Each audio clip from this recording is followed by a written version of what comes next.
मित्र हो नमस्कार. मी विजय आणि आपण पाहताय आपलं बोल की भावा हे मराठमोळं यूट्यूब चॅनेल. चॅनलवरती नवीन असाल, पहिल्यांदा व्हिडिओ पाहत असाल तर चॅनल आपलं लागली सबस्क्राईब करून टाका. जेणेकरून मी ज्या पण काही व्हिडिओ पाठवेल त्या नोटिफिकेशनच्या मार्फत तुमच्यापर्यंत पोहोचतील आणि तुम्ही या व्हिडिओचा आनंद घेचाल. तर मित्रांनो, सगळ्यात पहिली आणि महत्त्वाची गोष्ट म्हणजे काही गोष्टी या प्रकरणामध्ये म्हणजे संतोष देशमुख हत्याकांड प्रकरणामध्ये सांगायच्या राहिल्या किंवा सांगितल्या जातात किंवा सांगितल्या जात नाहीत, अशाही काही गोष्टी आहेत. संतोष देशमुख हत्याकांड प्रकरण हे 9 डिसेंबरला घडलं. त्याच्यामधले जवळ-जवळ 8 ते 9 आरोपी त्या ठिकाणी सापडलेले आहेत. त्याच्यामध्ये मुख्य आरोपी होता सुदर्शन घुले, विष्णू चाटे, त्याच्यानंतर सुधीर सांगळे आणि वाल्मिक कराड. या सगळ्यांचा बॉस वाल्मिक कराड. परंतु एक आरोपी अजूनही मिसिंग आहे. तो आरोपी ना ला सापडलाय, ना तो एस-आय-टीला सापडलाय, ना तो त्यांच्या बीड पोलीस जिल्हा पोलिसांना सापडलाय. यामध्ये जे पण आरोपी सापडले ते स्वतःच्या हाताने समोर आले, त्यावेळेस त्यांना ते पोलिसांना शरण गेल्यासारखे झाले. याच्यामधला सगळ्यात महत्त्वाचा म्हणजे विष्णू चाटे. हा जो वाल्मिक कराड यांचा सक्का मावस भाऊ आहे. तो विष्णू चाटे सुद्धा पोलिसांना सापडावं, आपलं कुठेतरी काहीतरी वेगळं होऊ नये आपल्यासोबत म्हणून तो संभाजीनगरला त्या ट्रॅव्हल्समधून येण्याच्या तो पूर्णपणे सेटअप करूनच येण्याच्या तयारीत होता आणि त्याच वेळेस पोलिसांनी त्याला पकडला. आता हा विष्णू चाटे पोलिसांनी पकडला. विष्णू चाटे पोलिसांनी पकडल्यानंतर वाल्मिक कराडपर्यंत धागेदोरे पोहोचणार म्हणून वाल्मिक कराड लवकरच सरेंडर झाला. पुण्यामध्ये त्या सी ऑफिसला येऊन तो स्वतः सरेंडर झाला, शरण आला.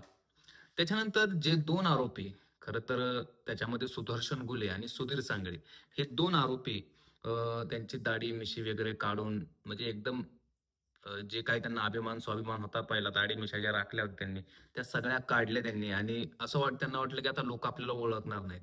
पण पोलिसांची सी नजर त्यांच्यावरती पडली आणि त्यांना बालेवाडीतल्या एका रूमवरून त्यांना उचलण्यात आलं. कारण ते होते त्यावेळेस गुजरातला गिरनारी मंदिरावरती त्यांनी जवळ-जवळ 15 दिवस वास्तव्य केलं. पण खिशातले पैसे संपल्यानंतर ज्या पद्धतीने चणचण भासते, तशी चणचण त्यांना भासली. त्याच्यामध्ये त्यांनी आधी कृष्ण आंधळेला जा आणि पुण्यातून तू पैसे घेऊन ये. यासाठी कृष्ण आंधळे पुण्यात येतो. पुण्यात आल्यानंतर त्याला तत्सम व्यक्ती कोणतरी पैसे देते, देत नाही किंवा त्याला दिले किंवा दिले नाही. या सगळ्या कॅटेगरीत तो पुण्यामधून गायब होतो. मग तो पुण्यामधून कुठे गेला? त्याला कुठे त्याची काय पुढची प्रोसेस झाली? हेच आपण या व्हिडिओमध्ये पाहणार आहोत. पण तत्पूर्वी सुधीर सांगळे आणि सुदर्शन घुले ज्यावेळेस पुण्यात येतात, त्यावेळेस त्यांना कोणीतरी पैसे देणार असतं. म्हणजे ते कोणत्यातरी गँगला अटॅच होणार असतात. त्याच वेळेस ते त्या ज्या रूमवरती ते राहिलेले असतात, कारण ते वॉन्टेड म्हणून संपूर्ण महाराष्ट्रामध्ये त्यांचे पोस्टर झळकत असतात. त्याच पोस्टरच्या वॉन्टेडमध्ये ते कोणीतरी टिप देतं. त्याच्यामध्ये एक डॉक्टर सुद्धा सापडला जातो, जो त्यांना संपूर्णपणे मदत करतो. कदाचित तोच डॉक्टर त्यांना पैसे देणार असावा. परंतु त्या डॉक्टरनीच टिप देऊन पोलिसांना त्यांना बरोबर जाळ्यात पकडवलं आणि सुधीर सांगळे आणि सुदर्शन घुले हे पोलिसांच्या ताब्यात आले. पण एक आरोपी तो अजूनही मिसिंगच आहे. एक आरोपी तो अजूनही फरारच आहे. एक आरोपी तो अजूनही पोलिसांना कुठल्याही प्रकारे कुठेही सापडला नाही. तो म्हणजे कृष्णा आंधळे. आता कृष्णा आंधळे हा आरोपी का सापडला नाही पोलिसांना? याचा पत्ता नक्की काय आहे? हा नक्की कुठे आहे? याची सध्याची काय पार्श्वभूमी होती? तो कुठून आला? त्याचं कसं बॅकग्राऊंड आहे? फॅमिली बॅकग्राऊंड कसं आहे? काय गोष्टी कशा आहेत? आपण सगळ्यांनी पाहिल्या. आपण हे पहिला एक व्हिडिओ बनवला होता, त्याच्यामध्ये सुद्धा तुम्ही पाहिला असेल. पण हा कृष्णा आंधळे ज्यावेळेस त्याच्या गावचा ग्रामपंचायत सदस्य होतो, त्यावेळेस हा पॉलिटिकली लोकांच्या अटॅचमध्ये येतो. त्याच्यानंतर ही वरचे त्यांचे आका ही सगळी लोकं त्यांना रसद पुरवत असतात. यातूनच हा संतोष देशमुखाच्या खुनामध्ये सामील होतो. सुदर्शन घुलेसोबत असलेले त्याचे जवळचे संबंध या गुन्ह्यामध्ये त्याला गुन्हा करायला भाग पाडतात. नंतर हाच कृष्ण आंधळे ज्यावेळेस ही सगळी लोक गुजरातमध्ये असतात, हे भिवंडी मार्गे वगैरे गुजरातला गेले.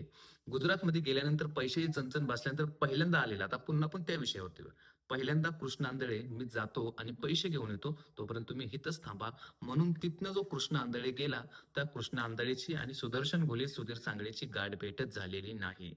मग कृष्ण आंधळे गेला तर 2 दिवस झाले, तो माघारी कसा येत नाही अजून, म्हणून हे दोघे सुद्धा पुण्यामध्ये आले आणि हे दोघे अडकले.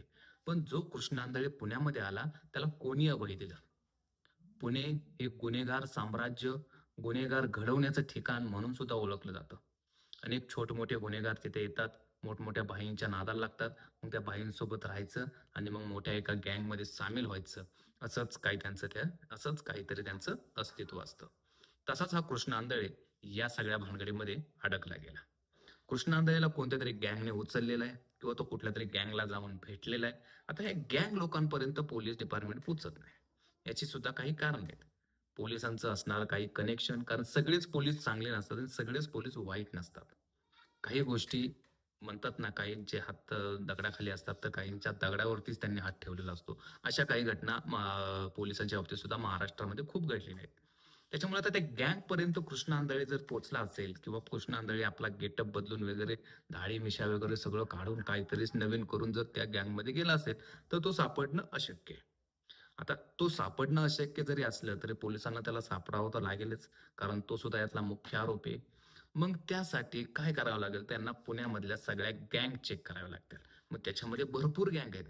मोहोळ गँग असेल किंवा अशा भरपूर गँग आहेत, ज्या सध्या गुन्हेगारी विश्वातलं एक साम्राज्य उभं करून स्वतःचं एक अस्तित्व उभं करून उभे आहेत. आता या गँगपर्यंत पोहोचायचं, त्यातून हा निवडायचा, कारण हो पुण्यात येऊनच मिसिंग झालेला आहे. हा बाहेर कुठे गेलेला नाही. कारण पुणे हे यांच्यासाठी खूप महत्वाचं शहर आहे.